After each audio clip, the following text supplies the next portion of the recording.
the whole Liam Kumar Day effect. Not really happening. Nigel couldn't make it. Yeah. I rang up Mendenhall and he said he could make it. Don't dig this hole. Phil, credit to the guy. He always manages to do well what he has to. He is a shocking personality. You guys got a trophy? No. It was pre-vim. No, my life from Rashad Mendenhall. Right, you go. I'm a tag, Jack! I'm a fucking tag! Hello and welcome to the live Thanksgiving edition of the LOC Report, though depending when you listen to this it may not be live, but that doesn't matter because we're live and we've got a game on and Chris is here. Indeed, that's it. I mean, this is the cutting edge here. You see them when they do the Super Bowl sometimes and they go live. So this is us. This is about as good as we can do because Super Bowl, we have nothing to talk about at that point. So yeah, we're gonna put Chicago Detroit on. Mm-hmm. At the moment, it's pretty close. That's it. Jared Goff is getting steamrolled. However, his completion rate is superb. I think he's like something like 12. Okay. Well, we can look this up. It's a live he podcast. was when I left home. This can was be when I the left stat home boy. 10 minutes ago. He was, I think, 11 of 11, but it could have changed since. So yeah, that's it. But that's not to say that they're playing very well. No, they're losing 13-7 currently, the Lions, and he is 12 of 13 for 97 and a touch, which isn't bad. That's not bad. I mean, not bad that's it. He's dinking and dunking it, man. That's it. He's doing all right. There's some dudes singing now, so this is a bit different. Oh yeah, gotta love the halftime shows for Thanksgiving, especially the Detroit ones, because they usually get someone from Motown or something. So can I just say there is there's maybe a 10-year-old kid who's sat in front of this dude who's singing, who's got a Barry Sanders jersey on, which tells you a lot about how bad Detroit have been over the last few years for a 10-year-old not to have like a hero of his team right now. Yeah, and I was also thinking of all the teams that have the tradition of playing on Thanksgiving, the Lions fans have had their Thanksgiving ruined quite a lot. Over the years. So really, it's I mean, they still turn up though. I mean, look at this. It's like a full house. They're all sadists, clearly. Clearly they are. They just love seeing it. I mean, let's be honest. If you lose to the Bears right now, I mean, come on.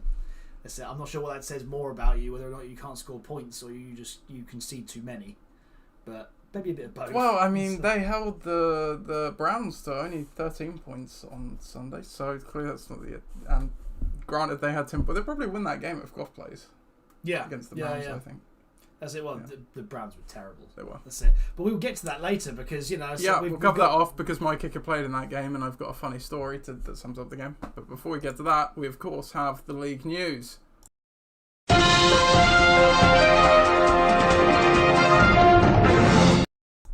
Of which there is not much this week. Been a fairly quiet week. So a few injuries that I've jotted down key-wise. So AJ Brown was in and out of the game a lot on Sunday. He has some sort of chest injury, so unclear how much time he'll miss, if any. Mark Ingram, the backup to Alvin Kamara, of course, for the Saints and bucking the trend. He's got a knee problem and is, quote, facing an uphill battle to play tonight. So, well, I mean, I have to say, I think Mike's headed this one off. He might have to play the backup's backup, Tony Jones. He's picked him up. I've seen it. I mean, I hope he does it, by the way, because that would be another bold move of the week. This is from the same guy who played Dearness Johnson and cashed in. So very true. I hope he does it. I mean, it's been seen that these guys, they can still contribute. Definitely. I wonder how effective he'd be against the Bills' top 10 rush defense when your quarterback is Trevor Siemian. But look, I mean, it's got to go through someone. True, yeah, he'll get the volume. If you said to me last year that the Saints would have all these nobodies offensively, and they really do have a lot of nobodies. I think not Justin, Michael Strahan was on the pre-game to this saying that the Saints have 14 starters out with injury at the moment. So it's insane. That kind of encapsulates what they're facing. And yet, they still have a Hall of Fame coach who's dragging them through the mire. Yeah, that's it. Yeah. I mean, Sean Payton, to be fair, is clutch. He's a good coach, yeah. Very good coach, but they're in cap hell. I think they're projected to be something like 60 million over the cap next year, so they can have a fun couple of years before they can actually spend money again. There's gonna be some randos coming out for them. I'm looking forward to it. Yep. Also for bucking the trend, Amari Cooper has COVID and he's not vaccinated, so he will miss pretty much the max amount of time he can. I mean, it's, you're kind of asking for it, aren't you? But it's amazing when it comes out how many of these guys aren't vaccinated right now. You know, we saw that with Aaron Rodgers earlier on in the year. You know, that they're doing things outwardly. You know, within their team. You know, within the NFL environment that separates them, despite not getting vaccinated. So the league knows about it. The clubs know about it. I mean, fair enough. It's individual choice. Yeah, and they're obviously paying the price because they are put under more stringent conditions, particularly on road games. But yeah, and obviously Rodgers even broke the rule that you can't go to indoor party gatherings, indoor team gatherings. Yeah, if you're not vaccinated. So yeah, it only affects the team in question in the end. Yeah, you're just sort of towing the fine line, but yeah, it's at this point. Yeah, you know, not great. It's not ideal, especially this point of the season, fantasy-wise, anyway. Definitely not. No. Like And CeeDee Lamb, the other Cowboys receiver, also, I think he's actually been ruled out now with a concussion, so he will not play tonight. So yeah, it's a bit of a beleaguered receiver room. I was going to say those Cowboys are playing randos as well now. So it's Michael Gallup and Cedric Wilson. It's okay. It's okay. Bit of Dalton Schultz. Yeah. Bit of the running backs. Yeah. Tony Pollard and Zeke. Yeah. So that was key injuries, and there were literally no interesting waiver moves this week, other than if you count Tony Jones, kind of. So no waiver stuff. No so waivers. We'll just go straight to the week 11 recap. Obviously, it was a solo pod last week, so I anointed the marquee matchup myself. Oh yes. And I believe I chose for the marquee matchup. Let's see if it comes back to me. I think I've completely forgotten. Well, which one did you think would be the? I can't even remotely. I didn't pick that game. I maybe picked Ross and why would I have done that? You're giving everyone a chance. Yeah, I literally I'm completely blanking. I cannot remember. Let's just go with Ross's team against Ben Necessities as the starting game for last week. So here we go.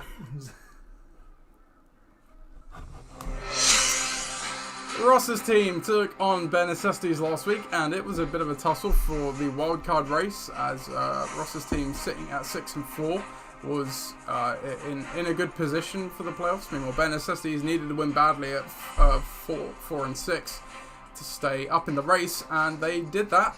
85 points to 57. Looking down the lineup, even though they got Wilson back, he continued to be an issue for them, as he only posted 8 points. But DeAndre Swift got 20, Mike Evans got 14, and Stephon Diggs turned up again.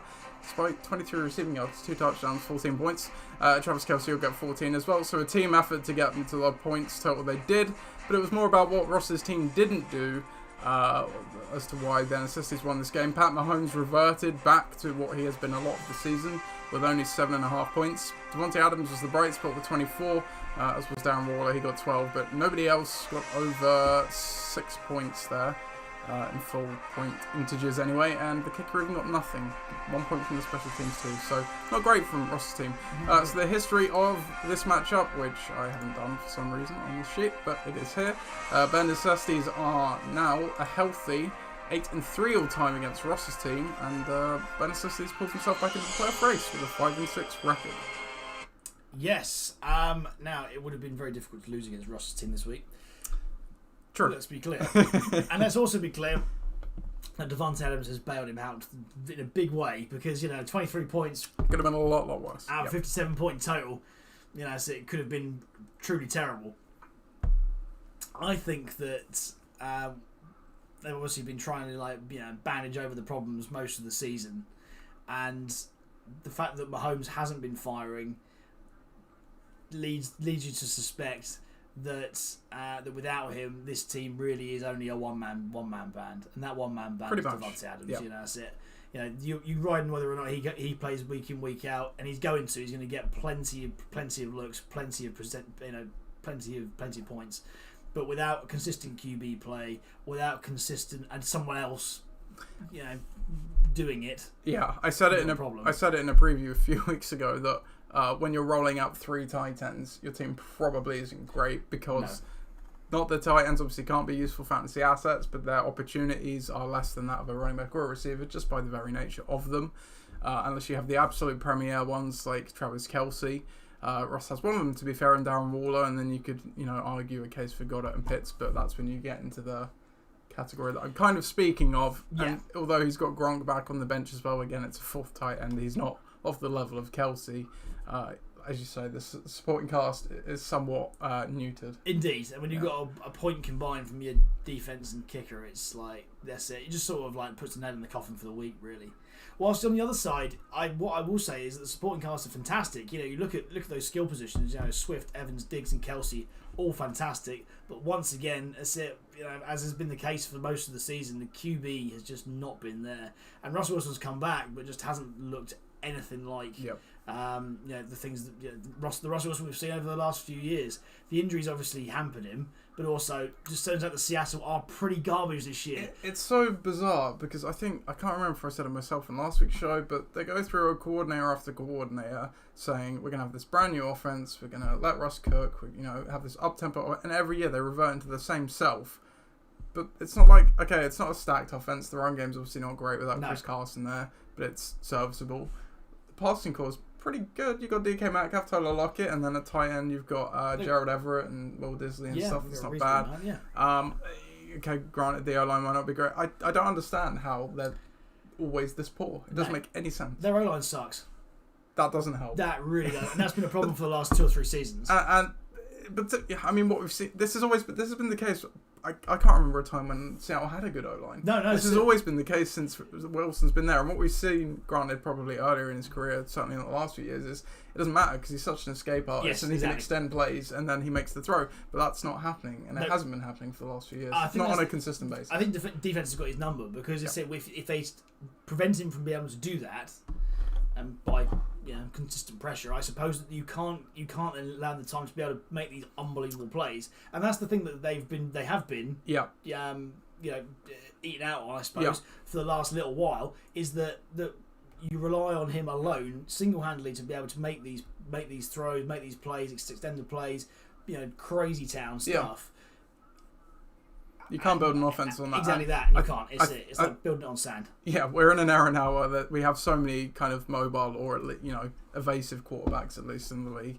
And it may just be a case that the modern NFL defenses have caught up, and Wilson's taking sacks now, which he never used to do because of that speed. But when everyone's kind of got a quarterback that can kind of do that, or a lot of teams do, you become better at defending it. And even though Wilson is still, I would think you would say, one of the better quarterbacks in the league, clearly that's not enough anymore. So No. And that's enough for the Russell Wilson Seahawks Theology Offensive podcast. Well, that's it. Russell, no, it's an interesting point.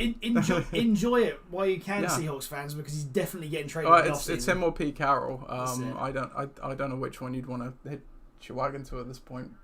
Well, you're not hitching your wagon to a 70-year-old dude who's... No, and I'm thinking... kind of, Again, it's kind of been coaching that's held back this offense, I feel like. So. Well, I suppose there is a bit of that. But I had this theory the other day that Philadelphia got these crazy amount of first-rounders next year.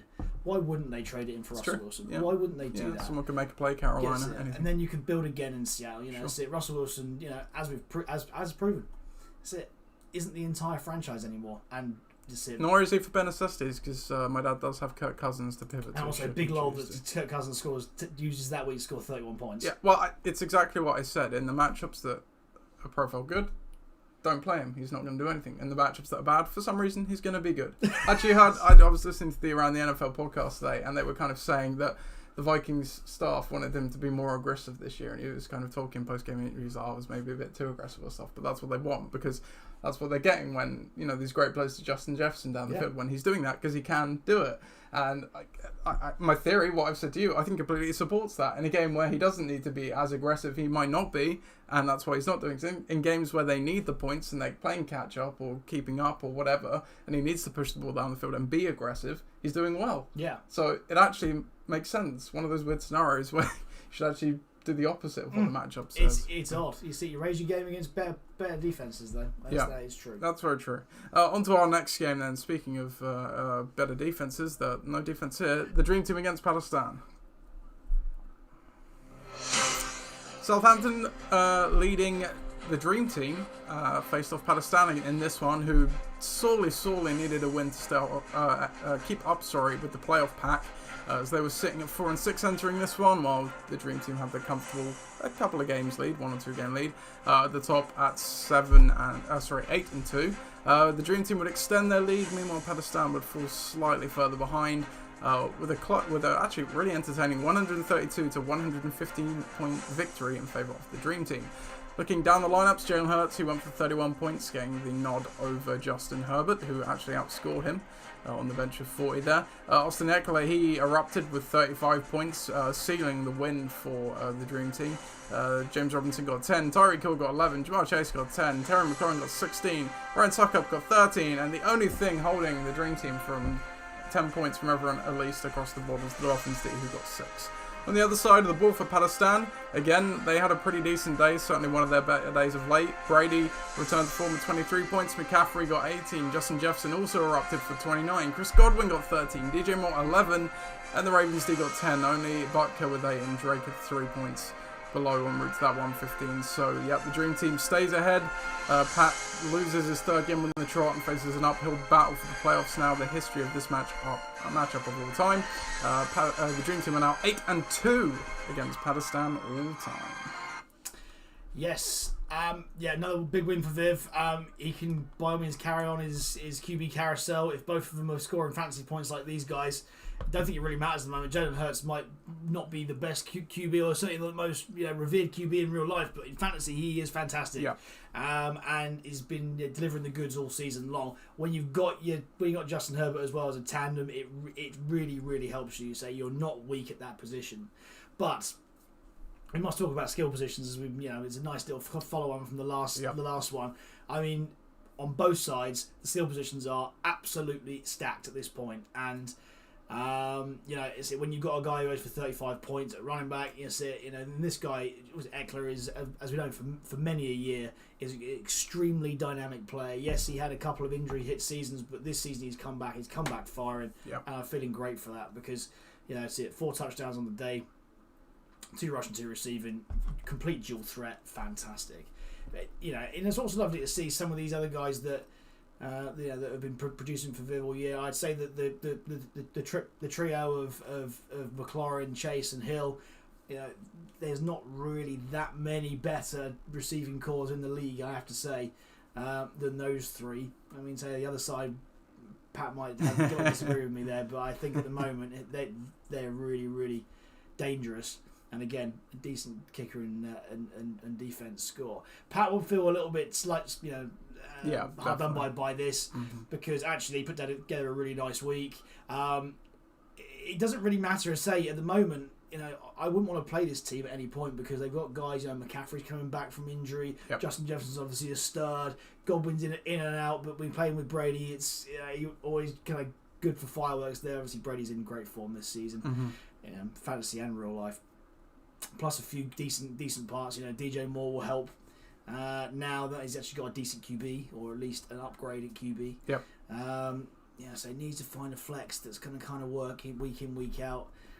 David Montgomery's probably that guy as he gets fitter. Yeah. But look, you can't argue with that. And because the way that we're set up this season, the high scoring loser is a thing. Pat's put himself in prime position for that. Yep, definitely. I'm not sure in the division that he's going to compete, and certainly across the league I don't think he's going to compete, but I think that putting together weeks like this where this is exactly why we did this, because teams like that deserve to be in the mix but just happen to play exactly a very that. high scoring team. The amount of times that we've come on here and we've talked about him getting blown up by guys scoring 130, 140, 150 points is a lot, and now that he's getting his team back to fitness, it's fantastic to see. So look, there's nothing to be too ashamed about here with Pat, but he has got, as we're about to find out, some competition for that highest scoring loser. Not much really more to add. Dream Team equals good. I think I intimated that will they stave off the late season collapse. I think they probably will. This time round, they've rebounded nicely, so we'll see how far they can go. For Pat,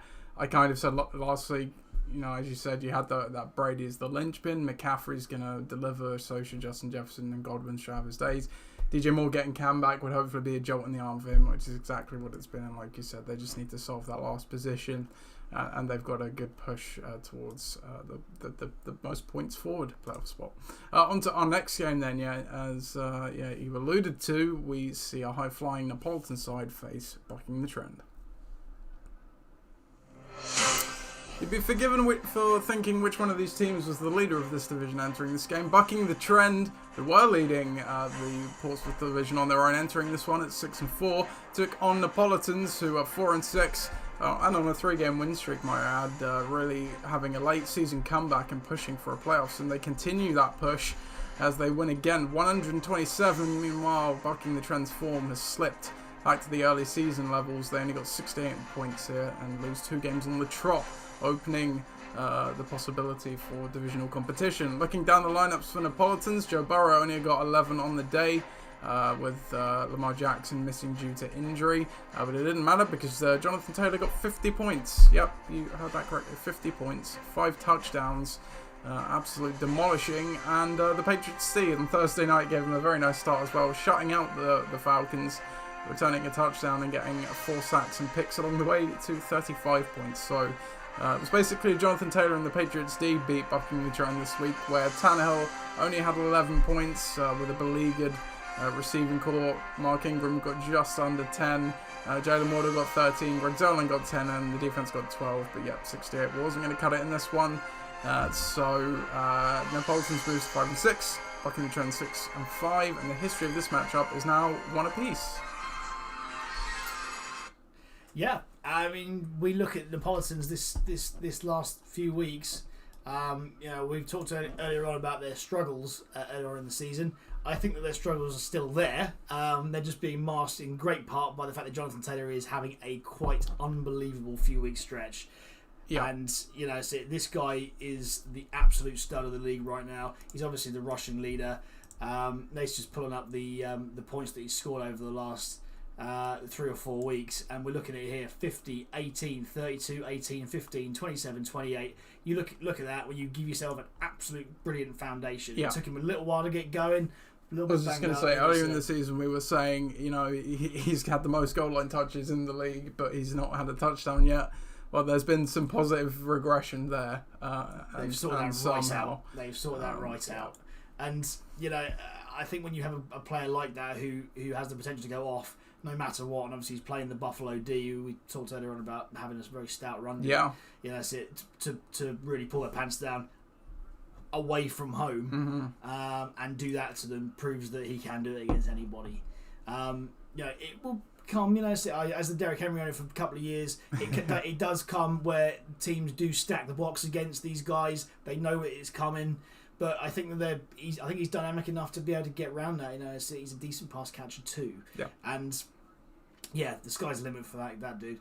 Obviously, Patriots D for 35 points as well is an ungodly amount of points for a defense. But again, in any given week. We're seeing it. It was like they were with the Tuckfards, and I can't remember what year it was exactly. 2019 or 2018.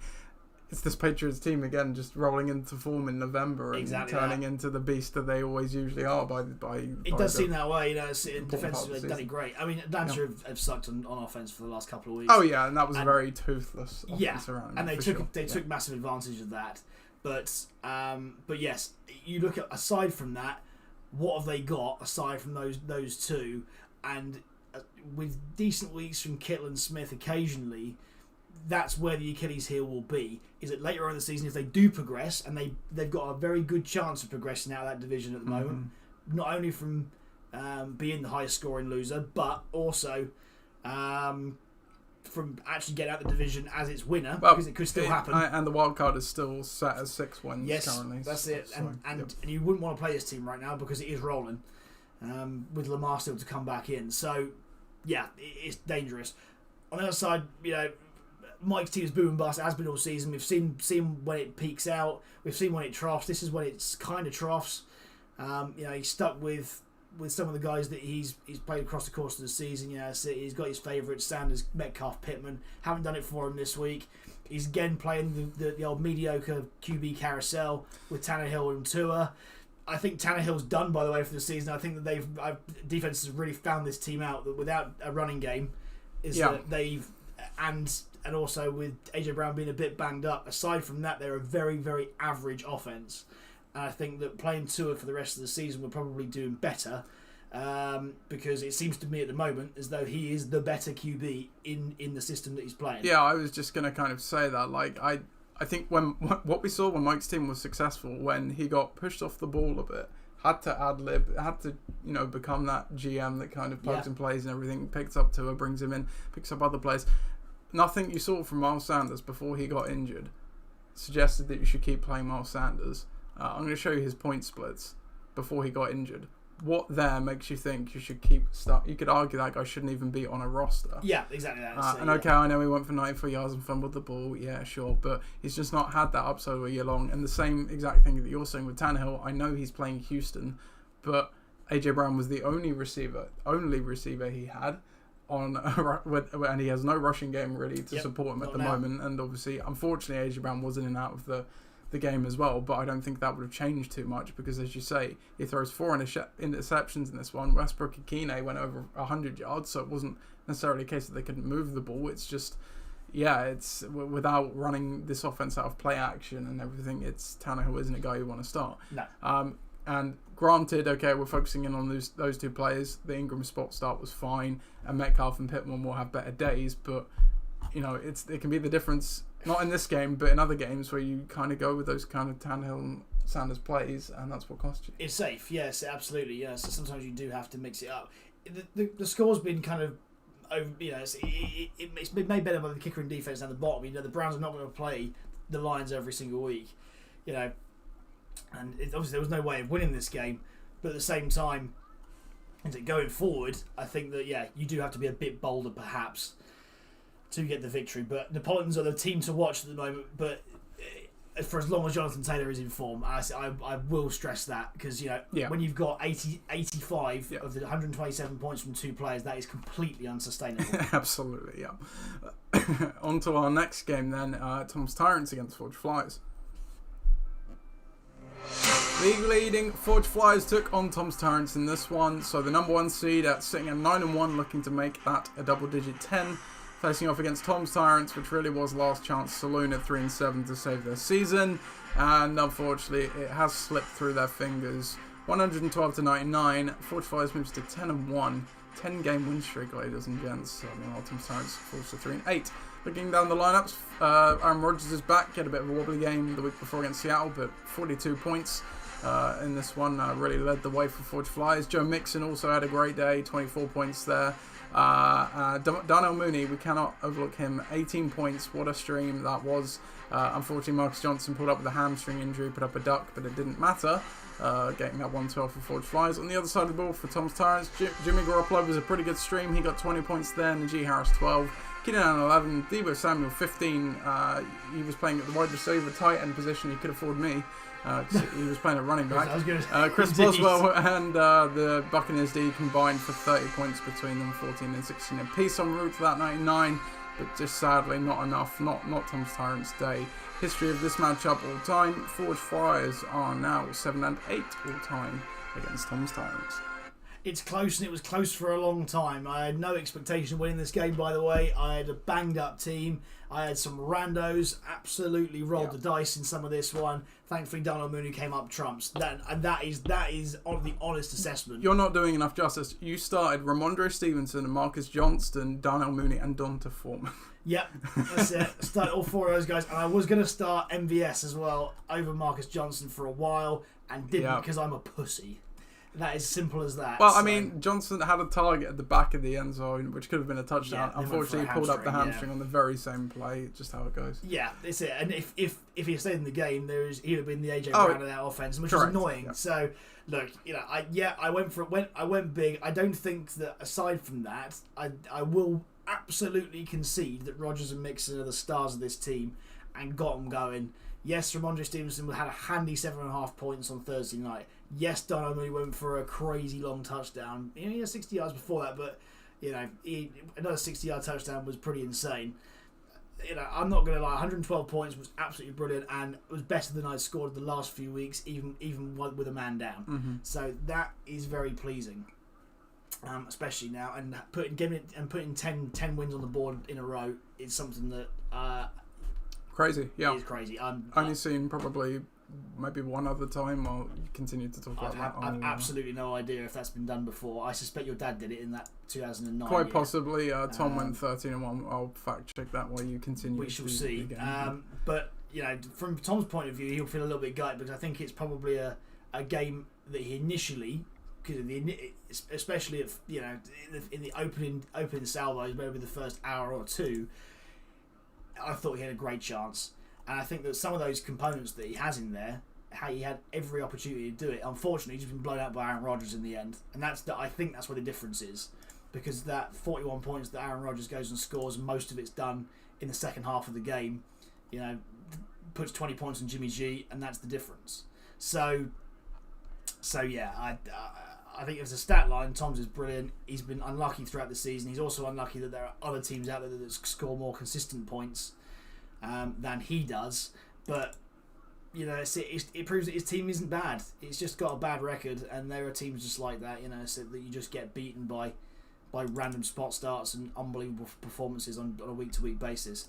Against a lot of the other teams in that week, he'd have won, and that's something that he can look at and be quite pleased about, I think. But other than that, it doesn't help the fact that games like this exist, but sure. I'm super pleased. Yeah, so just to follow back, I managed to do my fact checking there. I should work for the NFL with the stats that I keep anyway. So Tom's achieved an 8-win streak in his 13-1 season in 2012, so not quite there. Like you say, we don't sadly have the game splits of the 2009 season when my dad went 13-1, but so we don't. It's the longest winning streak since records began. Yes, you can say that. I'm just looking through each team's record here. I don't think there would probably be another team, because we've only had 13-1, and then behind that, I think the best records we've had are like 11-3. I don't think we've ever had a 12-2. So yeah, that's you could probably safely say that's the best winning streak since records began. I would think so. I will take that. And the 13-1 is still in absolutely on the horizon. It is. Yeah, you can match it. You can match it. It's not been seen since 2012. We'll see if it can be done again. Yep. But yeah, I make absolutely no bones about it. So I've been aided by some very, very, very good luck along the way. Yeah, well, that's fantasy. Don't really have much to add for your team. Like you say, you're just a bit dinged up right now, but hey, you still came out on top with some good plays. Tom's team, I completely agree. The roster isn't bad. The fifth, kind of like Pat's team, only the fifth spot there is the one that's you have a bit of an issue with in terms of the skill positions. But much like my team and much like Ollie Gardner, Bedo's team, it's been quarterback ever since Kyler's been out. When he has Kyler, this team was as good as you put them against another team in the LOC, and you'd say, okay, I'd fancy them to possibly win. Yeah. But ever since Kyler's gone down, that's just been an issue. So on to the next game then. We have You Are Gold against Ixan. Ixan looking to keep up in the playoff race, entering this one at 5-5. Meanwhile, You Are Gold at 3-7, needing a win to keep their season alive and pull them into the playoff race. They were so close, but not quite enough. Ixan take it 98.96 to 97.68. Looking at Ixan's lineup, Josh Allen got 20 points, James Conner 16, Nick Chubb 20, Tyler Lockett, the trade target paying dividends here, 12 points, Damian Harris got 7, and Justin Tucker 11, and the Cardinals did 12. So a good team victory there, just getting them what they needed. On the other side of the ball for You Are Gold, Mac Jones, the shiny new quarterback in this quarterback room, only got 12 points in that Thursday night demolition of Atlanta. Dalvin Cook got 20 though, Adam Thielen got 14, Mike Williams got 16, Nick Folk got 15, and the Bears D got 13. You wonder, CeeDee Lamb going out with that concussion and only posting 1.4, or Michael Carter getting injured in the game, only getting 6.5 as well. Probably cost them this one, sadly. Also, Cam Newton going for 30 points on your bench doesn't help. So Ixan moved to 6-5. They are now tied for the wildcard spot. Your Gold 3-8. They're probably just about out of it. And the history of this matchup all time, Ixan are now 5-3 against Your Gold. Oh, You Are Gold. I tell you what, OGB must be absolutely fuming here, because yes, CeeDee Lamb's concussion has absolutely cost him the game. There's no question about that. But also, if you're on a QB carousel, right? You're on the roulette this season. Mm-hmm. That's it. You put Cam and Mac Jones, and you're on the roulette. That's it. And let's say that Cam Newton's red and Mac Jones is black, right? That's it. That's it. Just to not have. I don't want to put the other way around. We know that's why we're a good Hall of Fame podcast. That's it, indeed. That's it. Are you telling me for a minute that Mac Jones is nearly as dynamic as Cam? Are you putting all of your chips on that dude? I'm just going to speak independently of Cam for a second, because I said to you on the way to training last week, I was probably going to stream Mac Jones as well in this game. I wasn't going to bid him much, so Ollie would have gotten him anyway. But, given the matchup, but you're right, Cam Newton was playing Washington, so... And you saw what he did the week previous. You look at the hunger in his eyes. You look at that. The guy is determined to make sure that he's back next season playing for that team. That's it. Mac Jones is a lovely game manager right now, but he is reliant on that defense playing well. That's it. Yes, he's been really good. He's been better than a lot of the other rookie QBs. In fact, almost all of the other rookie QBs. I'd say no. Yeah. I think he's been the best rookie so far, because he's in that lovely system and he knows how to play it and he's supported around him. But you're not telling me that for fantasy purposes, Mac Jones is going to win you a week, because he ain't. And that's what's cost him here. See, boldness again. Boldness. Yes, Michael Carter went down. He's been great for him so far. That's it. But no more. CeeDee Lamb's gone down. Problem. So injury hit, yes, but he didn't need to be put in that position just by that one play. Also, I remember on the preview when I was previewing this game, he had Christian Kirk in the roster over Mike Williams. I think I did the podcast on Sunday, so he reversed that pretty much. That's good. On the game day. I'll take that. That's it. That's good. That's good swapping. That's it. And fair enough. That's it. Because he saw Colt McCoy and went, ooh. That's it. That's it. As everyone did. But then actually, it was Colt McCoy would have won him this game also. So that's it. Well, that's it. I mean, that really would have been a seriously. That's it. Chips are down here. Again, that's it. But look, we've got to take away from Ben. He scored 99 points. And 99 points, we just talked about Tom's team, is really good. And, again, aside from the fact that this team, throughout the course of the season, has been just put together in parts, it's now coming together, and it's quite nice. That's it. Josh Allen obviously isn't nearly as explosive as he wanted him to be, but Connor's a really, really nice addition, and say a surprising addition to this season, again, for fantasy purposes. So, oh yeah, huge. Stubbs is stud. That's it. That was a nice trade for Lockett. That's it. Damian Harris is going to have increasing amount of work taken away from him, I believe. And something that Ben prides himself on is kicker and defense. That's it. Coming up trumps again. So he gets him across the line. Again, he's one of those teams where he needs one more skill position to be truly dangerous. Mm-hmm. And I think that it's finding that one. So we see sort of Gaskin going for 15 points on the bench. Yeah, it's a tough start though. Yeah, again, Cook. Exactly. He's got options that you could play, but try and pick the one out of those each week that's going to. Mark Andrews, what you're going to get. Yeah.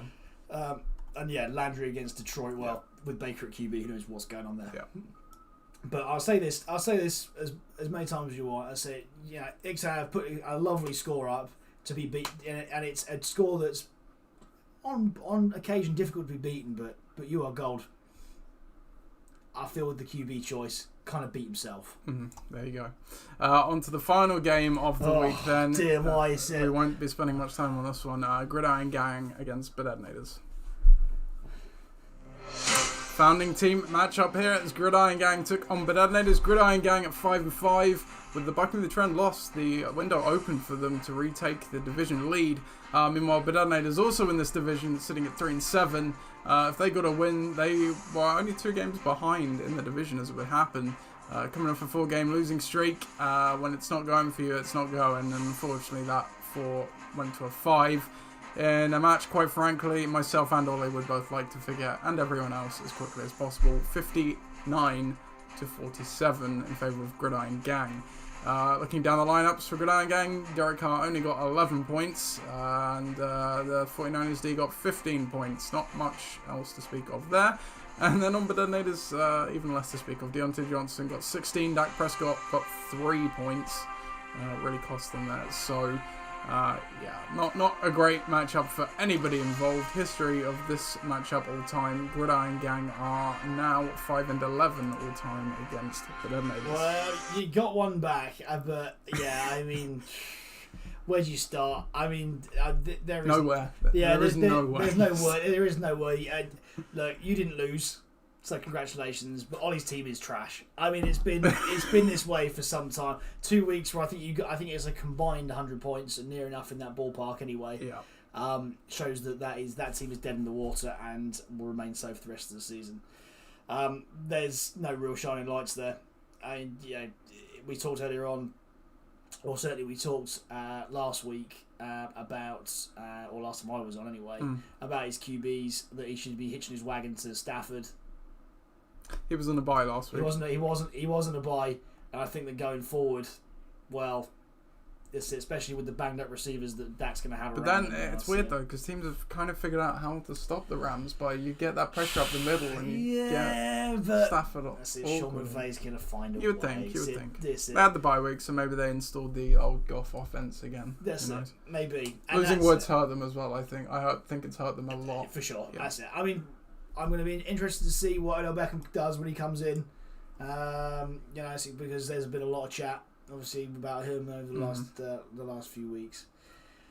But yeah, 46 points for a single team is remarkably low, and I think that obviously 58 points is remarkably low too. But yeah, not great. Yeah. But again, someone's got to win, and on this occasion, it was you that hit your wagon. Just about, yeah. Quarterback obviously continues to be a problem for my team. Yes. As I said, coming out of the Raiders bye week when the Henry Ruggs stuff, I said to you, I'm set at quarterback now, and then Henry Ruggs does a very stupid thing.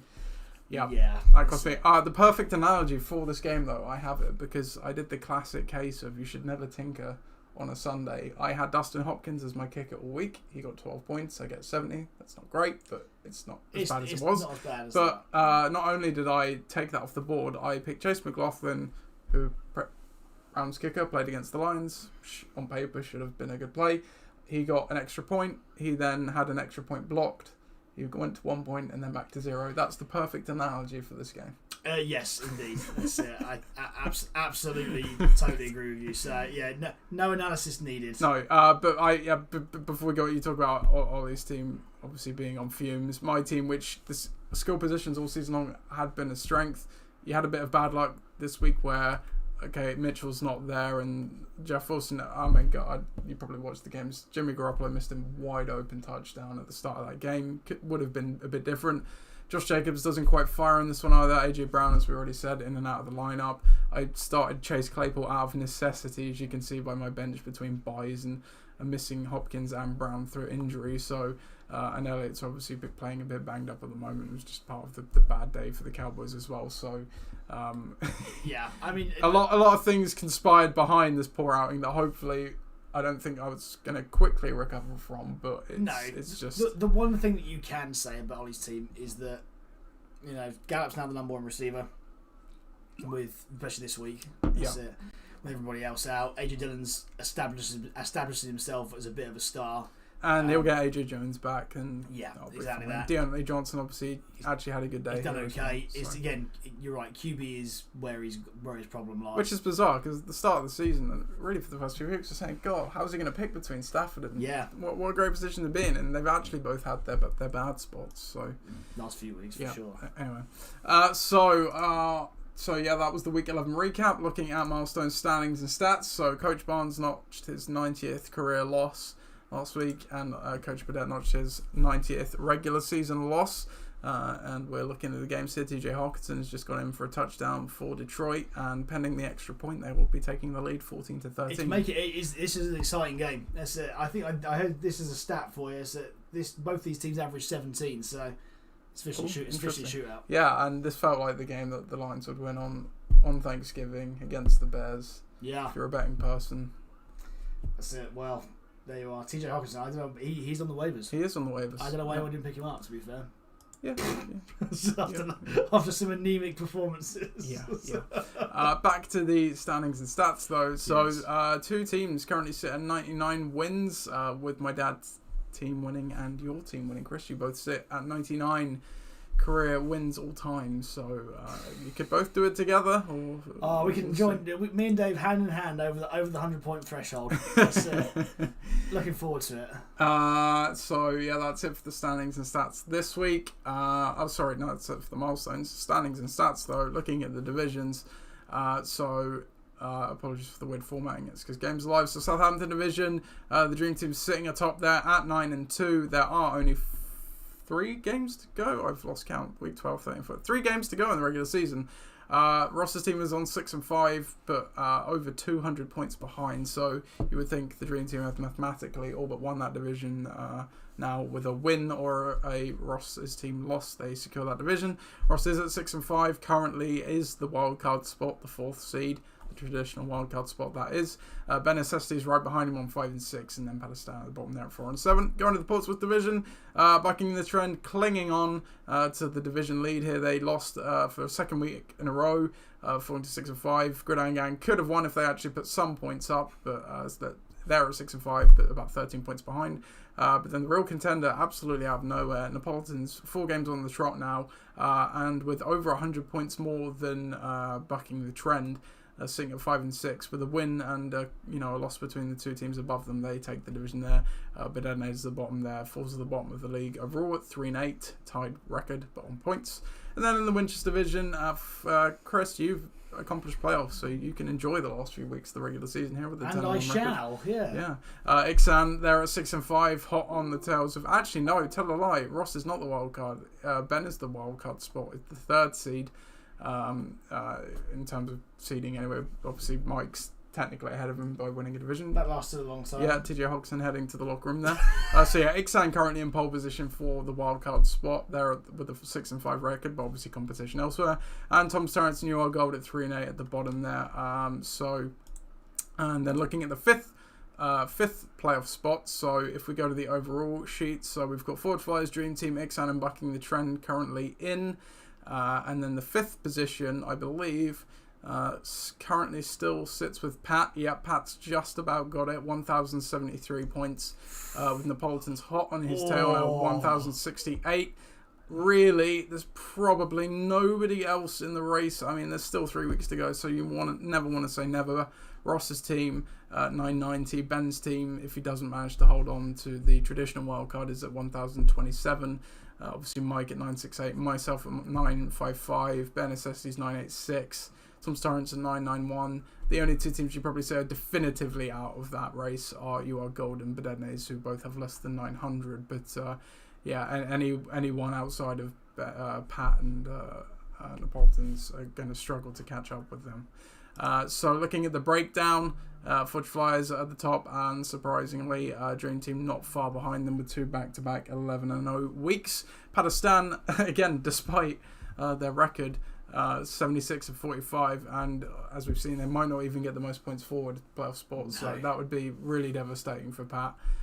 So we'll see what happens there. And then basically the usual suspects after that. As we know, Neapolitans catapulted themselves up this category as the season's gone on. Bucking the trend though, leading that division with a 48-73 breakdown overall. Turning to coach rating, Pakistan maximising that team. He's got that 5th wildcard spot on points and he's earning it.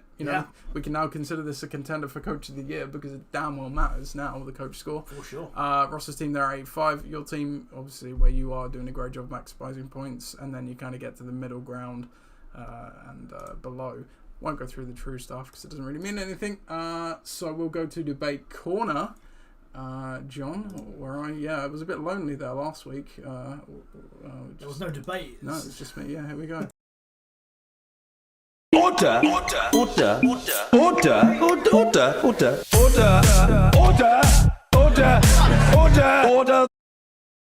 Thank you, John. He's wearing a turkey outfit today. Is he? Yeah. That's it. He's dressed up for the occasion. He's a bit of a turkey anyway, to be honest. Anyway, debate corner. Most likely team to miss out on playoffs among the currently seeded playoff teams. So we'll exclude your team and Viv's team from this because you have obviously already clinched. Viv is mathematically clinched. So the current seedings, therefore, are Ben's team with traditional wildcard, Mike's team leading the Portsmouth division currently, and Pat's team with the most points forward. Which of those three is most likely to miss out on playoffs? I think it's probably Mike's team, only because Neapolitans are coming in hot, and I think that at this point of the season, when there's only one game in it, really, it could well come down to the last game of the season. I'm not sure what the run-ins are for either one of the two, but have they got to play each other at any point? Because that is like a cut. They don't play each other, but myself and Mike play each other in week 14. See, look, there. Which means Neapolitans plays Bedetonators. Oh, which is probably, sorry Ollie, a win. Big implications. So I think that, yes, that Ben's team's obviously good enough, we saw last week, to be able to sustain a few wins.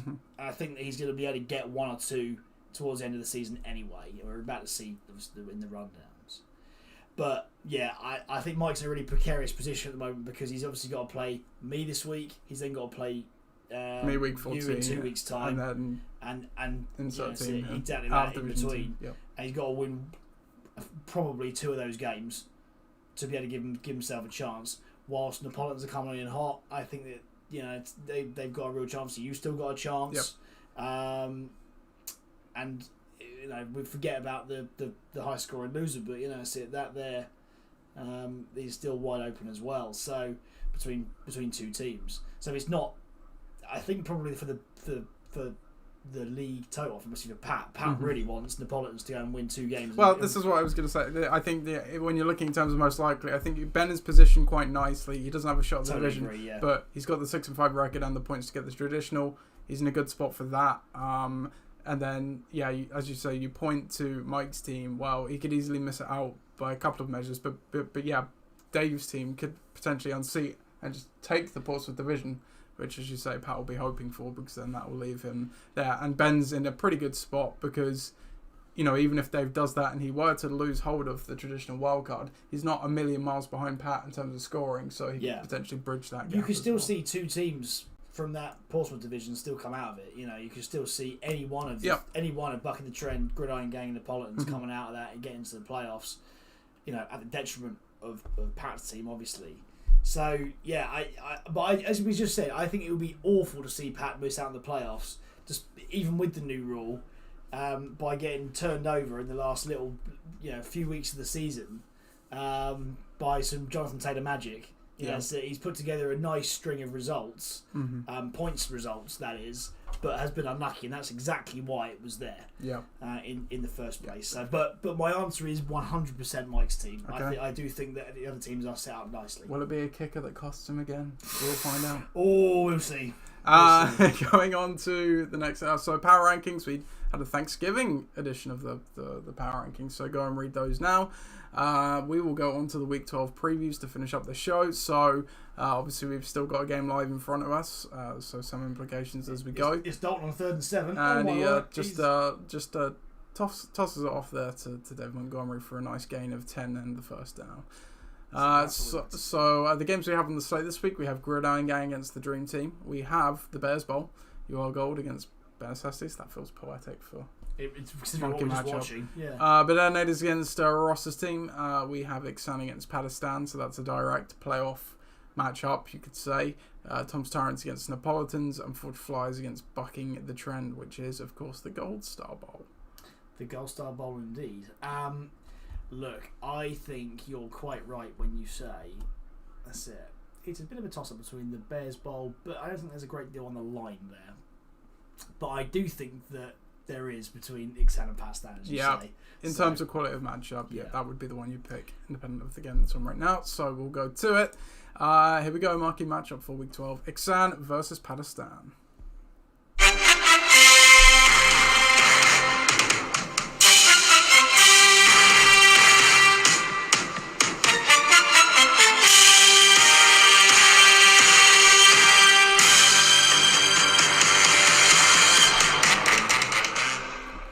Ixan take on Pakistan in week 12 of the LOC season. Ixan currently holding on to that wildcard spot with the 6-5 record and slightly better points than Ross's team.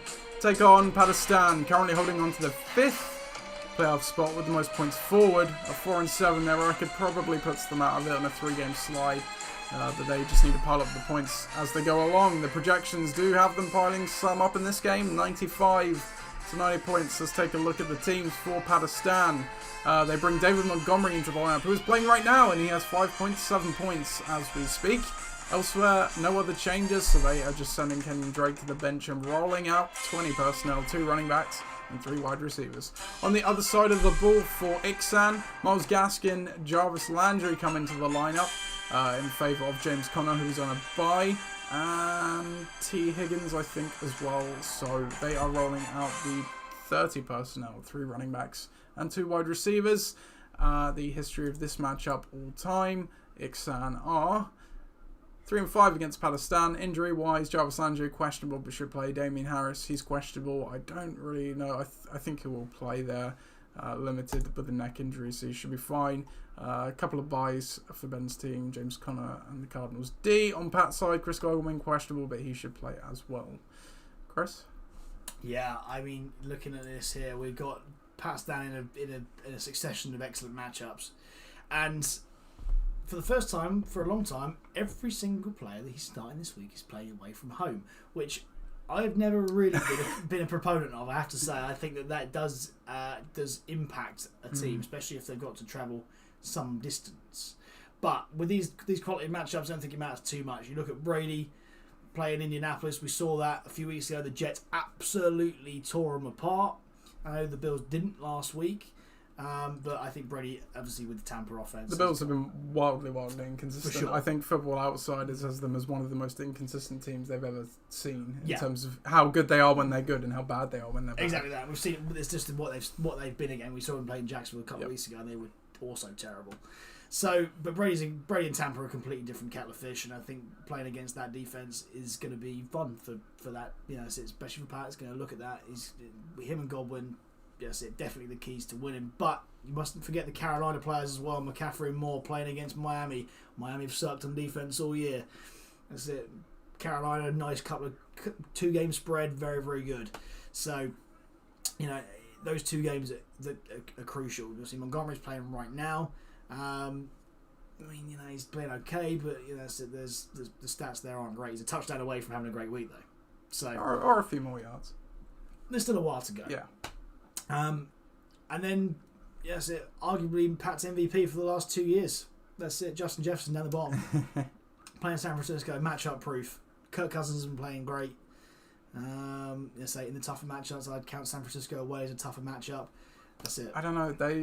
Other than I think that they've got another one, but they've been like 2-8 or 2-9 the last times they've been playing in Santa Clara. So. Well, that's it. But Justin Jefferson, that's it. Regardless of whether or not they're good or not, that's it. He is always good on the day. As in the Niners in Santa Clara. Yeah. So the Niners are. Yeah, I mean, say the Niners are again wildly inconsistent as well. Whilst on the other side, you look at that and say Josh Allen playing New Orleans away. One of those games that you don't like to go to. Going to turn up. We don't know. Indeed, that's it. We know that that's it. New Orleans have some tough dudes on defense. That's it, and it'd be interesting to see how he plays against them. You know, that's it. We saw him absolutely kill Brady a couple of weeks ago. I know that he's not played well against them since he's had that move to the NFC, but at the same time, you know, Josh Allen hasn't come across that level of defense in his division this season, I don't think. Obviously, Chubb is going to have an awful lot of carries this week, as well as Gaskin. But here's where you get to those 2 receivers, and you know, Landry had a good week last week, but wasn't playing the quality of the Baltimore Ravens defense. I know that they haven't been, you know, quite how they've been because of their injuries, but combine that with the banged up Baker plus that, I know it's a grudge match, but I still don't like it. And Lockett. Seattle haven't looked great, even with Wilson coming back. Now Lockett had a decent day last week, and he obviously had that decent day against the Jags, so not as implicated, but Seattle are just one of those teams. Whenever they go from west to east, cross-country trip, yeah, they don't do great, and they're already struggling, so I do worry about this one. Yeah, their conditions work, but again, and so the Texans' defense down there playing the Jets. That's it. We're expecting Zach Wilson to come back this week. It's going to be feast or famine there.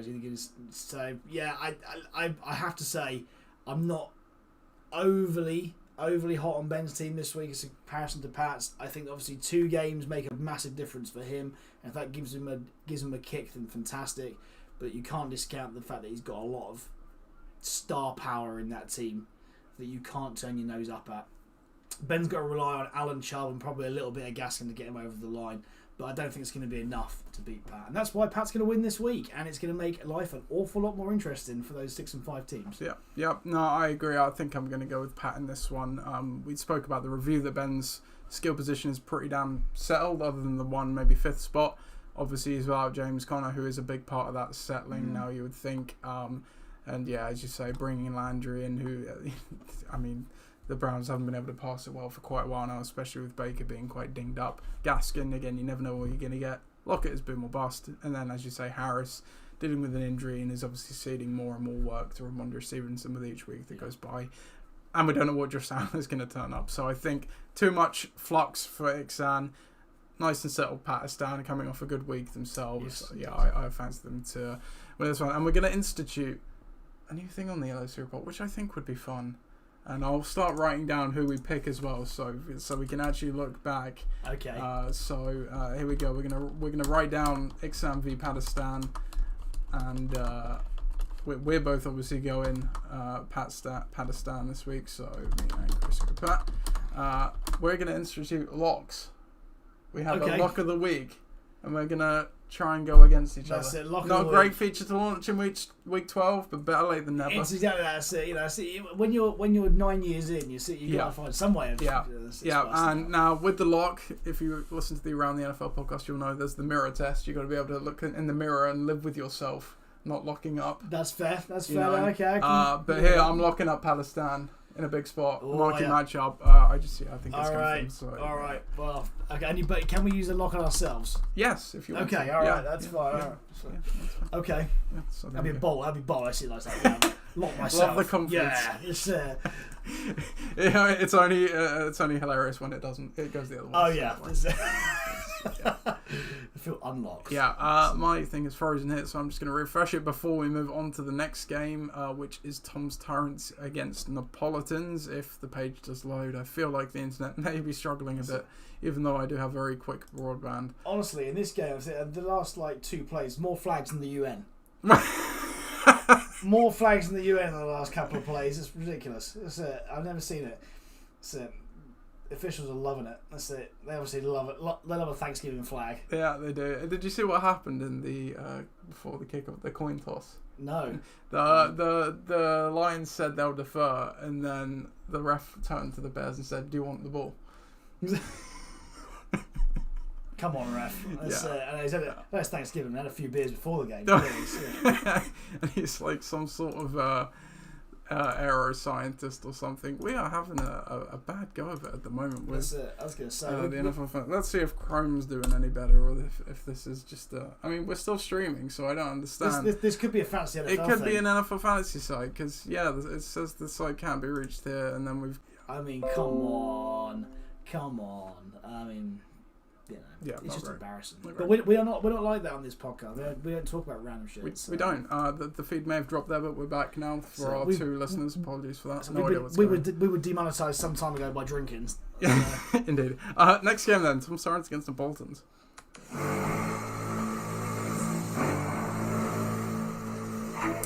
The league's hottest team, the Napolitans, take on Tom's Tyrants, looking to keep up the race for the playoffs. They're doing a great job. 4 games on the trot and a 5-6 record. Meanwhile, Tom's Tyrants, they did get a win a couple of weeks back, lost last week 3-8. They're probably out of it now, but they can upset the apple cart. Projections say they won't. 95-86 in favour of Napolitans. Taking a look down the lineup, Napolitans brings Lamar Jackson in for Joe Burrow, as he is hopefully back from illness now. Elsewhere, what else we got? Elijah Moore comes into the starting lineup in favour of Zach Moss, and I think they're unchanged there. So 21 personnel, 2 running backs, a tight end, and 2 receivers. On the other side of the ball for Tom's Tyrants, they very much look like they have 1 change and nothing else. Courtland Sutton coming in there for Alex Collins. So they are rolling out the 20 personnel, 2 running backs, 3 wide receivers. Injury-wise, Barkley's questionable, but he should play. Obviously, Jackson should be back. Hunter Henry's questionable as well. He should play. Kyler Murray on a bye. the only bye in this game. History of this matchup all time, I don't believe there is any, because this is an out-division matchup, of course. There is not. Where's Napolitan's on here? Why can I not see Napolitan's on Tom's Terrace? It's because it's not there. That's bizarre. I must have forgot to change it. We'll go on to it. No, they have not played each other before. How is that possible? What one is repeating or out of them? There we go. We missed that one. Just change that right now. There we go. It will never happen again. Over to you, Chris. Yeah, I mean, this is the biggest test for Jonathan Taylor so far this season, I think. That Tampa Bay run D is quite stout. And I know that I talked about being matchup proof before, but I don't know whether or not that will prove to be matchup proof or it would just be matchup kind of suppressed. Question, have they got Vita Vea back? Because he did miss I would love to know. a game or two. Well, we should find out. You ponder that. I will actually have a look. But let's see. I mean, look. He should be ready Sunday. That was quick. Excellent. There we go. So look, this is that they're back to nearly full health. It's great, and I think that that could suppress his total. But you look at some of those that have been brought in. You look at Elijah Moore, who's been brought in, who's had a great run. I saw the best thing on Reddit to describe Elijah Moore. Elijah Moore is what everyone wanted Kadarius Toney to be. Yes. Ironically, Napoleon's was also the team that spent big for Kadarius Toney, so all's well that ends well. Indeed, that's it, absolutely, and he has looked great, and he's playing Houston this week. I'd be interested to see what happens with the QB, and see if that helps him or hinders him. That's it, and in fairness, he has been, he's had Mike White and Joe Flacco throw to him and hasn't really been affected too much by that, so it'd be interesting to see if, Zach Wilson's Captain Fantastic himself. That's it. We'll go for the deep ball each time, which he will benefit from. So fun other Reddit post. I saw that someone, I don't know if it was the Jets organization or whatnot, said that Zach Wilson was fundamentally broken, and they were bringing in his college QB coach to fix him. Basically, I did see that. Yes, that's it, which is hilarious. But at the same time, it takes a little bit of time to adjust. So you got to have what you're comfortable with, and if you're comfortable with something, maybe it makes you better. We'll see. Look, that's that. There is it, and then you've got Kitley of Minnesota again. You don't really know with him this season. Is he the beast of seasons old? Not really. Devontae Smith's been great so far in parts. Saquon is perennially banged up. I think the stat this week was that Baker Mayfield has run for as many yards and touchdowns as him in a 2-season span. Which isn't really that fair because Saquon Barkley's played about 3 games. So there you are. And Lamar coming back will only help. What's that? I know. There you go. I was amazed to see it. To be fair, I was amazed to see it. And the Patriots D playing Tennessee. If it's anything like last week, in July as well, it could be hilarious. Yeah, it really could be a big score. They might not have AJ Brown there, and indeed. So there's going to be a lot of randos, and Ryan Tannehill is completely out of nick. No running game. Defense is reverted back to what it was. Yeah, that's it. But Mike Vrabel's he got the axe out this week, wielded it. That's it. Cut a few guys. So that's it. There's definitely been a rocket up the arse of the entire organisation. But you look to the other side, and again, Tom's Torrance is mostly unchanged from last week. With some the big hitters, and we're talking the big hitters at the moment are Najee Harris, Keenan Allen, Debo, Antonio Gibson. Antonio Gibson's I think you bring into that. But he's not fumbling. It's true. And getting benched for a quarter or more. Antonio Gibson's got a good matchup. Najee doesn't matter what matchup it is, he's going to get loads of volume. Keenan Allen's got a stinking matchup, but his QB is as you all well know by now. That's it. I'm a big Justin Herbert fan, but even then, and then we talk about the stack, and the stack is the Jimmy G Debo stack against Minnesota's terrible secondary, and they made Aaron Rodgers with 1.5 feet. Yeah, look quite impressive last week. Jimmy G's been fantastic. He's been good the ever last since couple he came of back weeks. from injury. And Debo's been really good all year. So yeah, I'm expecting that to make the difference, to be quite honest. As well as the Panthers D down the bottom, who've been consistently decent throughout the year. Rest of the supporting cast should be meh for me. Colton Sutton, obviously, I'm a big fan, but he's coming back from Chargers are good. And other than getting shredded for some reason by the Steelers, good. positive. Yeah, indeed. So, yeah, I think that if you can suppress Neapolitan's playmakers, the Taylors of this world, that's it. Then you are onto a winner. But I think the Patriots, D and Lamar have got something else to say about that. On the other side, everybody's where they should be. We saw a near 100-point week from Tom's Tyrants this week. I can't see it wouldn't be somewhere near that. Certainly in the 90s.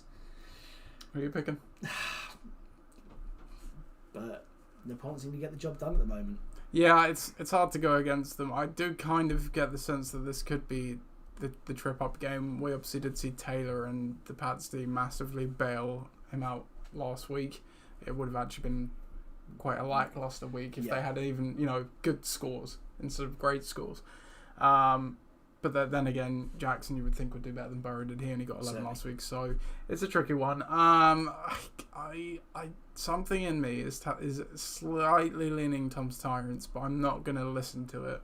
I think it could be a good game. I am going to go Napoleons as well, but it wouldn't surprise me if Tom's Tyrants somehow did pull out the win here. Onto our, I need to write that down. So me and Chris both go Nat. There you go. Go Nat. Just.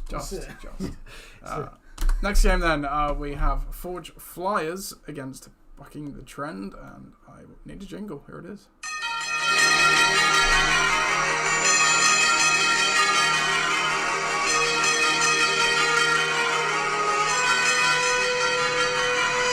Forge Flyers take on Bucking the Trend, having already sewn up a playoff spot. They're playing for fun with a 10-1 record and to try and tie the LOC's best regular season 13-1, and obviously continue the great winning streak from 10 upwards.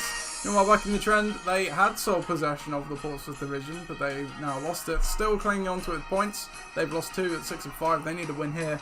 Projected not to get it though, 97 to 74. Sorry, 98 to 74 in favour of Forge Flyers.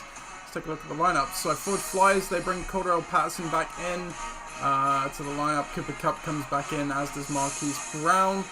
2 of those were out by injury, 1 by bye. So they come in over Dante Foreman, Ramondre Stevenson, and I think you probably dropped the other guy. I have. I've dropped Johnson in the Tennessee Titans. There you go. Oh yeah, the Marcus Johnson. Yeah, of course. So you are rolling with the 20 personnel this week. 2 running backs and 3 receivers. On the other side of the ball, Bucking the Trend. Excuse me, they bring Tunga Vailoa into the lineup over Ryan Tannehill. They're also playing Sed Wilson in the Thanksgiving game. What else do they do?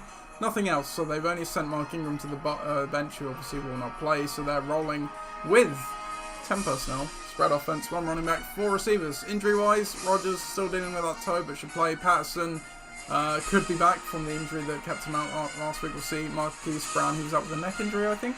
Thigh injury, thank you, but I think he should probably return this week. Dante Foreman, questionable. I've not seen what's up with him, but he could play. Mark Ingram, questionable with the knee, facing an uphill battle to play, so probably won't. Kamara's out with his injury. Obviously still without Julio and Cooper there as well. History of this matchup all time. Forge Flyers are 2-1 against Bucking the Trend. Well, there it is. That's it. Look, I mean, we're rolling already. Darnell Mooney's playing right now. That's it. Oh yeah, sorry, I didn't say 12.5 points from Darnell Mooney, so he's having another good day. He's doing all right. My boy Darnell's doing all right. That's it. Yeah, I mean, I can't really argue so far. Yeah, look, if Patterson and Brown don't play, then I'll probably bring in Ayuk's there. I'll probably play him. And MVS, obviously, after last week's exploits. I mean, he's playing LA, but someone's got to cover. Someone's got to cover Devontae Adams. So assuming he'll have a bit more space. So far so good. Again, playing for fun. But this does matter kind of, because it could be my 100th win ever, and that's great. Rogers has got a bit of is banged up. He's got obviously 1 3/4 feet, but it didn't affect him last week. He's played LA at home. LA going to Green Bay this time of the year. You kind of freeze. So it's not an unbelievable place for them to go. I think Rogers will have. He's obviously got a point to prove throughout the rest of the season, because he got completely slated for not having the vaccine and missing the game, and he's come back swinging. Andy Dalton rolling back the years. Oh, slide. Look at that, absolutely into the red zone. Didn't even get the first down. He didn't. Oh, see, it wasn't worth it. It's all right. It's second and 1. So you would expect them to get him. Cora Patterson coming back in, playing the Jags, like it. Mixon's just gets loads of touches, and Cup coming back in is not gonna hurt either. Marquise Brown's the only one that's a bit up in the air at the moment. I know he gets loads of looks, but I don't know how fit he really is, and if he's not playing with full fitness, he's not quite as effective. But I do like the Cowboys versus the Raiders this week as well, because I shall be supporting the Cowboys in the Thanksgiving game later. And I've got my kicker in that game too.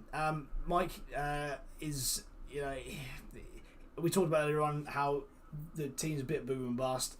There are some things that you just don't like, and we talked earlier on about Dallas's offensive struggles. As they brought Cedric Wilson in, he's a complete wild card. It's a gamble. He's going to be a complete gamble. Miles Sanders has been ineffective most of the year playing the Giants. I mean, I know that they've the Philly running games had one less out of the committee this week, but even so, Jalen Hurts is still a big part of that. He's still got legs and uses them.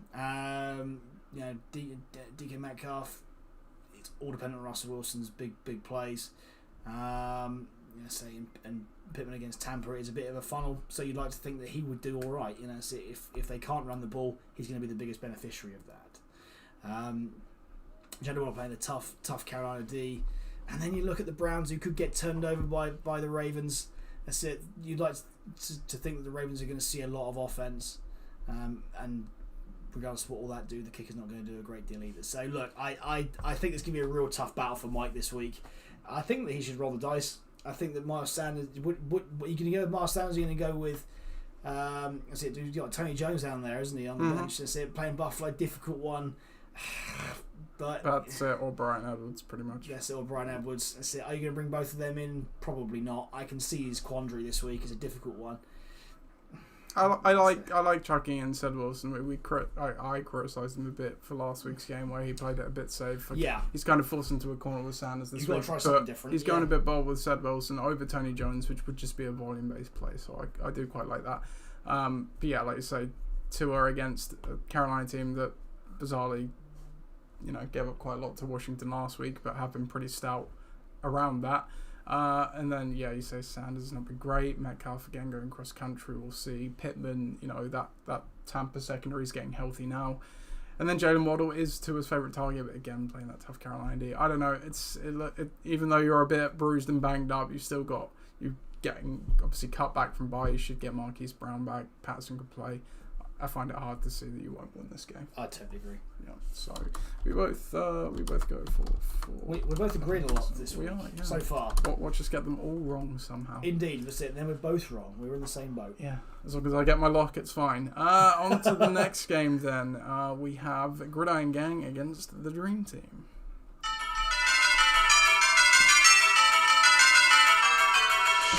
Gridiron Gang take on the Dream Team. With a win, Dream Team can completely lock up a playoff spot, though they've pretty much all but mathematically got it at 9-2, leading that Southampton division. Meanwhile, Gridiron Gang have now tied for the division lead of the Portsmouth division. They need to keep the wins and the points coming for a shot at the playoffs, still at 6-5. Projections in this one currently have it in favour of the Dream Team, 90 points to 82. Looking down the lineups, let's start with the Dream Team. Jalen Hurts stays in as the starter, and Javonte Williams comes in for Tyreek Hill, who is on a bye. So he is running out 30 personnel here, 3 running backs, 2 receivers. On the other side of the ball for Gridiron Gang, Tyler Heineke is the next insert quarterback here, playing for Gridiron Gang.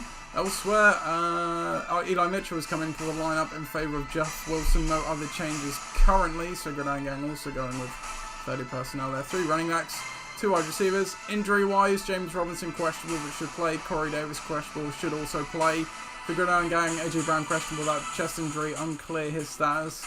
Eli Mitchell still coming back for finger surgery as well, questionable, again unclear if he will play. Looking on the bench, doesn't get much better. Antonio Brown doubtful with his heel injury. DeAndre Hopkins on a bye also. History of this matchup all time, Gridiron Gang are 5-8 against the Dream Team. Yeah, it's a bit of an indifferent record. I want to start somewhere that I don't usually start with, and I want to start with the very, very, very bold defensive plays from both teams. We got used to on the Jags D, which is something that you wouldn't have seen 5 weeks ago, or even 3 weeks ago. But they have turned up in the last couple of weeks. I'm not gonna. That is not in I've got a funny, because obviously I'm searching for a quarterback this week. Points wise, they've not been great. They got 7 against Seattle, 18 against Buffalo last couple of weeks. Haven't been so good. But I don't think I've ever been in a position where I've simultaneously wanted to stream a defense against an opposing quarterback and also consider streaming said quarterback that they're playing against. I am very much still open to playing Matt Ryan. Well, possibly. maybe you don't. I mean, yeah, who knows? Jags are at home, which is kind of where I'm sitting at the moment. You could hit on both. You never know. And then the Dolphins, who've been terrible on defense against Carolina this year, who've have been a bit rejuvenated since Cam's been back in. That's not going to change this week, I don't think. Yeah. And of course, Christian McCaffrey is back and fighting fit. So, I mean, that's it. Definitely a bold play. But I think Viv probably knows that he's, within a hair's breadth of getting across the line anyway, with other teams losing around him. So perhaps doesn't matter quite so much. I'm just seeing there's a flag on the play. Yeah. So I thought David Montgomery was walking for a touchdown there. So yeah. Aside from that, Viv is pretty much unchanged. Javonte Williams comes back in, who, to be fair, has been pretty good all year. They need a running game there to be able to alleviate the pressure on Teddy, and he seems to be the guy to do it. Yes, the Chargers are pretty stout playing at home, but that's it. He's getting the volume. As we spoke about earlier on, McLaurin and Chase in 2 reasonable matchups, especially McLaurin's matchup. You would expect to see some points there. A bigger test for Eckler this week, and a bigger test for Hurts. I mean, I don't know if he's going to bring Justin Herbert back in. Maybe he doesn't need to, but it doesn't feel as though he needs to. And Robinson's to do well against Atlanta. As for you, bringing Heineke in, who, I mean, you can't not love the guy, can you? This guy is an absolute grinder. Yeah, I mean, I wouldn't necessarily go as far as saying he's a gunslinger like a Brett Favre was, because he's not on that talent level, but he kind of plays it with a similar loose cannon kind of fashion. That fourth quarter on Sunday, there was a few throws there you just thought, that's it. Yeah, and dude. You know what? Yeah, I streamed him before. I think it was in the Kansas game, and he just added to the list of quarterbacks that have been an eternal disappointment for me this season. I think that was the game. He only got 11 points there. I guess where I'm sat at the moment, because there are a couple of weak options on the waiver wire. Seattle obviously just got cooked by Colt McCoy, and again I mentioned they're crossing the country. So it is the primetime game, so maybe that helps them a bit clock-wise. It's possible, but you've also got the number one target of which you're opposing, which is a sad thing, really. I know you're playing Heineke, and that's it. And he's got some wheels. So he can get on his way himself. So he hasn't just zeroed in on McLaurin, I have to say. But yeah, I mean, I would love to see it. You've also got a lot in the Thanksgiving game as well. Elliott and Jacobs. And they're opposing each other. Again, I think this is a good matchup for both of them. And I think it could be a high-scoring game as well. Yeah, potentially. So yeah, and that fashions to be a good one. AJ Brown against New England. Yeah, I'm not even sure if I'll play him. I'm kind of I'll probably pivot to Judy, I would guess. Again, not the best against the Chargers, but yeah, he's probably not healthy. Could be better this week. Yeah, Claypool against Cincinnati is all right. Eli Mitchell, if he's fit against Minnesota, it could be another blunderbuss of a game because Minnesota seems to be involved in them a lot. And I've got Jeff Wilson still. And Knox, yes, exactly that. So yeah, I'm obviously in the form that they're in. I can't really look past the Dream Team because they're in tremendous form. But I do think that given after tonight, you'll definitely see where your team's going to be, and if Elliott and Jacobs can produce, it definitely gives you an opportunity to win. Yeah, no, I think you hit it right. I need those two guys to turn up because, as you say, Brown and Mitchell, a bit questionable, very questionable. And then Claypool, you don't really know what you're going to get. I saw pop up. I mean, it was quite surprising. I wasn't even sure if I'd have him last week. Thank God I did because I literally didn't have anyone else. But apparently he's dealing with quite a severe turf toe injury at the moment and playing through it. And yeah, I got Carr on the bench. I'm not going to pivot to him this week, which means he'll probably actually have a decent game. Knowing the way I'm going, I should just get to the point where I'm going to go him and then the last minute flip it, and then hopefully it'll pan out. But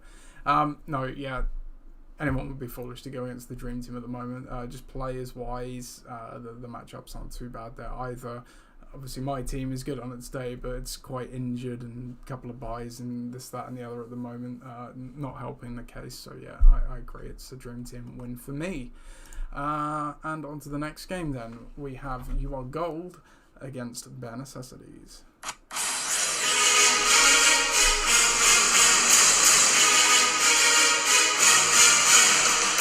The Bear Bowl. The two Bear supporters, You Are Gold and Bare Necessities, take on each other. Well, really, for Bare Necessities, they need the win to keep up in the playoff race. You Are Gold probably out of it, but a win at the very least on a lot of points could maybe create some drama. They are both projected in the 81s, 81.56 to 81.54 in favour of Bare Necessities, so it's a close one. Looking down the lineups for Bare Necessities, excuse me, they have, what have they done? I think they've brought Melvin Gordon into the lineup for Travis Kelce on a bye, and I think they're probably unchanged after that, so they are rocking the 30 personnel this week, 3 running backs, 2 receivers. On the other side of the ball for your goal, Cam Newton comes in over Mac Jones. You'll be thrilled to hear, Chris. Indeed. Elsewhere, I think Mike Gesicki and Hunter Renfrow have come in favour of CeeDee Lamb, who is obviously on a concussion. And Michael Carter, who is out with an injury. Injury-wise, Nick Folk questionable, but should play. As we said, Lamb is out with a concussion. Carter's out, I believe, it was a knee issue. On Ben Necessity's side, we actually have a live update. The score of this is 8 to 0.9 at the moment, by the way, in favour of your goal with the Bears D. DeAndre Swift got injured in the Thanksgiving game and did not return, so 0.9 is all Ben Necessities will get from him.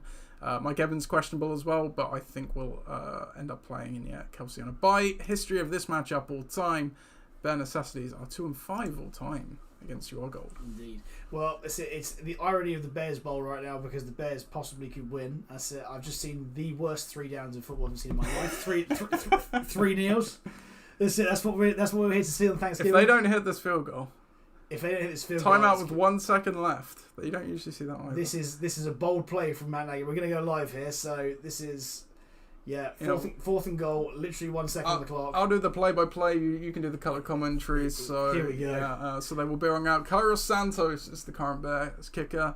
The Lions have no timeouts remaining, so they will not be able to ice it. It will be a chip shot. They are within the 10-yard line, so quite an easy field goal for them to hit. They are just probably in a 30-second break for the timeout there. Andy Dalton looks like he's already won. There he is, quite rolling happy back on the the years, rolling back the years with mediocre victories against the Lions. Yeah, so the ball does look like it's on about the 10-yard line, so it will be a 27-yard field goal as Kairos Santos gets himself set, ready to take the field goal. Both teams are set, awaiting the snap. Here we go. This will be And the best here thing we to go, do to lose. Back, and it's up down the middle, no flags it seems, and the Bears have won the game 16-14. The Lions' pain continues. Oh dear. 10-1. So what we've learned here is that both teams win in the Bear Bowl this week. That's it, indeed, because it's lovely for the Bears to not lose against the Lions. So there you go, 16-14. What a terrible game. And again, I think another terrible one on the cards here, to be quite honest, because with the 0.9 for DeAndre Swift, I think Dave's route to victory is kind of sort of slimming already. Look, he needs Mike Evans to have a real game against Indianapolis. It's Stephon Diggs to turn up, which he has done of late. He has, but he's going to be shadowed by that guy. Yep. That guy. We know him. Xavier Rhodes. And Marshawn Lattimore. The Bucks do not play the Saints this week. So I'm talking about Stephon Diggs. Oh, sorry. Yeah. Fine. Yeah, he's going to be. But Xavier Rhodes is pretty good too. I mean, sorry. I was looking at the wrong guy. Those are some big dudes. And then Leonard Fournette. Have we seen the best of him recently? No. Russell Wilson. Will we see the best of him? We've talked about that throughout this one. And Melvin Gordon's is in a bit of a timeshare. I don't mind that play though, because he's typically the goal line back, and the Chargers have been a fairly soft run D this year, and it's at Mile High. So. Yeah, that's it. But we've seen more and more of Javonte this for the last little while, and the Rams are playing Green Bay away, and you never know what might happen there. Aaron Rodgers might just turn it on and get really angry and go for like 5 touchdowns. Quite possibly, yeah. The Rams did not been a good fantasy do this year. It's not been fantastic. That's it. As much as it's stacked, it's not been fantastic for scoring purposes. Whilst, on the other side, you are gold, and I'm not quite sure I'm saying this, but he has got Cam Newton rolling back the years, playing Miami, another game where he can definitely feast. Adam Thielen, who's a touchdown machine. Dalvin Cook, we know what he can do. Mike Williams, who's been in the form of his life. Gesicki, who's not lately. He had a better day out last time, but he was going through a bit of a this season, I say it. Yeah, this season as a whole. I'm not going to fade him. That's it. Gesicki, who has been very consistent, shall we say? Every time I seem to see a highlight of the Miami Dolphins, it's him going, "Arr." That's it. Renfro, who's again needs a touchdown, but he'll get you some. He does. Yards. He'll get you some. Yards. They've looked to find him, especially with Ruggs not there anymore. The Bears have got 8 points for him, which against Detroit is okay. Is okay. It's not going to kill you. It's useful. Yeah. It's useful. Yeah. I think this is a low-scoring, gritty one. I like you are gold better. I think that their necessities have to hang their hat on the fact that Evans and Diggs do well. Otherwise, Fournette and Gordon aren't where you would expect them to be for scoring purposes, and I don't think that the route to victory is going to come through them. Yeah. So I think you are goal just, and I think probably both teams will score less than 90 points. Yeah, I agree. It does have the feel of a kind of like an low score. It feels weird to have a bit of confidence in you are gold winning, considering they are where they are at 3-8. But yeah, I mean, it's lined up pretty nicely this week. Obviously, Gesicki and Renfro are not ideal starters, but the rest of the roster's pretty solid there. I think you probably say Ben necessities do have the deeper team, but for whatever reason, as you said, it just doesn't kind of feel like they've got a good chance of it this week. So surely you're going to play Cousins in a fixture which has... It could happen, yeah. It could happen. Is probably number one red zone target over there. Yeah. Could possibly happen. Just to stave that off. Yeah, quite possibly. But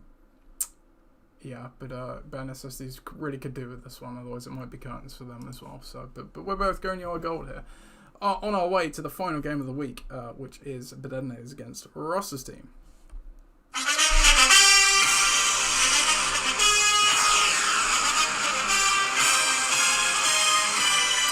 The Bedenades take on Ross's team. Ross's team currently sitting outside of the playoff spot on points alone, as they have a wildcard record, but not the points at 6-5. Meanwhile, Bedenades pretty much out of it, 3-8, or very much out of it. A 5-game losing streak, points adrift. They are just playing for spoilers right now, and this week they could possibly do it. Projections do have them winning 85-60, but we'll see why in a second. Looking down the lineup for Bedenades, they bring in Matthew Stafford over Dak Prescott. As Stafford does have the healthier court. Devontae Freeman comes into the lineup from the waiver wire, although he was on Bedenades previously. No other changes there, so that just sends, I'm not sure, probably someone they've dropped to the bench. Kenny Golladay to the waiver wire, banished to the Shadow Realm. Again. They are rolling out 20 personnel, 2 running backs and 3 receivers. On Ross's side of the ball, they are currently starting Patrick Mahomes without another quarterback on the roster. He is on bye. That explains that projection. Elsewhere, I think Devin Singletary has come into the lineup. Maybe? I don't know. Maybe not. Maybe they're unchanged. I think they might be unchanged. It wouldn't be surprising if they were unchanged. So at the moment, we're rocking the lesser spotted 13 personnel, 1 running back, 3 tight ends, and a receiver.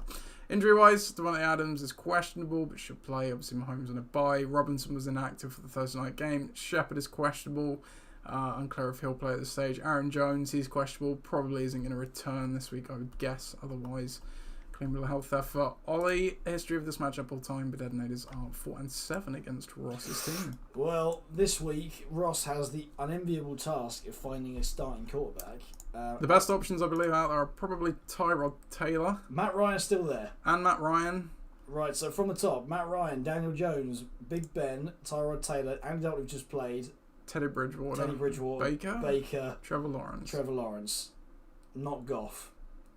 He just played. Simeon, but why would you? Yeah. Same for Zach Wilson. Zach Wilson, why would you? And then after that is a lot of randos. I think if you get the money would be on bringing Matt Ryan in. Probably, I say probably. There's no given that he's going to win against Jacksonville away. And then after that, maybe you're going to take a punt on Trevor. Maybe. Tyrod Taylor against the Jets, I'm not really too keen on. I don't know. He did okay last week. Didn't do very well the week before. Yes, but in the first 2 games of the season, he did pretty well as well. He did very Granted, well. that was quite a bit ago, but the Jets are a terrible defense. He's fitter now, so yeah. I mean, you pick apart your randos, but like, I mean, again, you think about it here. So there's some pretty, say reasonably plum matchups in there. I mean, you've got Kyle Pitts against the Jags, which is okay. Singletary, but then again, he just and the Bills against Travis Simeon, which could be funny, but they're playing away. Again, a lot of away players here. Yeah, I mean, tonight Waller, he's obviously a big target. We saw him go for, 113 yards last week, no touchdowns. You'd expect to see, a similar sort of volume at least. I know Dallas is a bit of an uptick, especially away from home tonight, playing in Jerry World. That's it. Kyle Pitts has had that 3-game stretch, hasn't looked the same since, mainly because Matt Ryan sucked over the last couple of weeks. Defensively, they've just been grim. But this is definitely a bounce back game for them.